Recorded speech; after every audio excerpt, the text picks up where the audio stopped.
Behold the thesis. 21st century theater is dead. Dead like disco. Dead like a donkey. Dead like Dostoevsky. Dead like Dick, who is dead.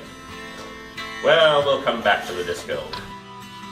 Hello, my name is Jeremiah Lind, and this is my Kickstarter video. This is me graduating with a degree in theater arts with a minor in scriptwriting. These are some of the things that I've done.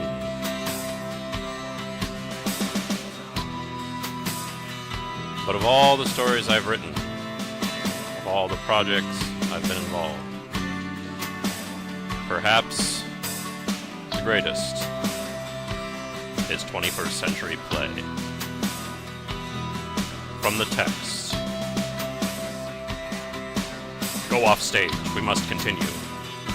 Let us not take any more time with your character. We are going to move forward to 100 years from now. Eat that, Rip Van Who Gives Two Shits. That is the magic of theater. That we can travel, nimbly-pimbly, through the time stream.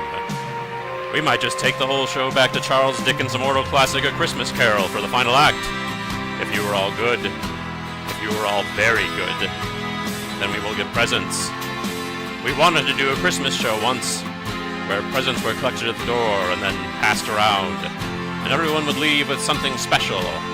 But then someone said, yeah, but what if someone brings a murder weapon to the show? For that exact reason. Tickles the imagination, doesn't it? Because what if the knife, slicked with the blood of your former lover, returns to you? No backsies will be strictly enforced, right? So that people aren't trying to get rid of shower slippers all night. Even though shower slippers really are a considerate gift, if anyone was wondering about what to get your whoever this whatever. Anyhow, 100 years from now, everyone you just saw is all dead. But aha! Their cloned offspring are wandering around everywhere. It is a comedy of errors set against a sci-fi background. Human-robot lovers intertwined against all odds. A forbidden clone grown inside the bulletproof housing of Manbot's chest cavity. Veronica Mars Mark II, the Galactic Space Princess. And then, of course, there was Leroy Jenkins Mark XII. Times had been tough on Leroy, and unfortunately his life insurance policy was more binding than his health insurance. And so he was brought back to life 11 times between then and now. He shot himself, stabbed himself, leapt off of the Freedom Tower of America, gassed himself with an illegal lawnmower, stabbed himself, shot himself with a crossbow, leapt in front of a bullet train, launched himself by a illegal ballistic missile into suborbit and then impacted the Pacific, drowned himself off of the Antarctica, fed himself to the last tiger, and jumped in front of an electric car.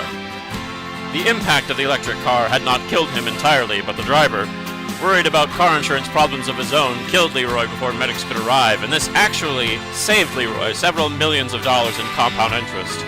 And later Leroy would buy him a cup of coffee and apologize.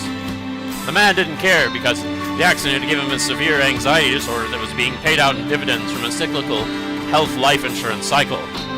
Actuaries had been leaping from buildings. Leroy longed to die, but the system would not allow it. Finally, he resigned himself to his fate and transferred to Mars as a miner. It was a solitary life, but not without its advantages. Leroy only wanted to be alone.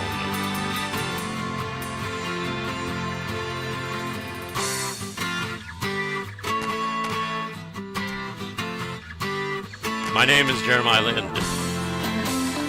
and you have just watched a Kickstarter video. Please contribute to the continuing effort to save theater arts as a relevant and powerful form of communication within ours, the most desperate of centuries. Thank you.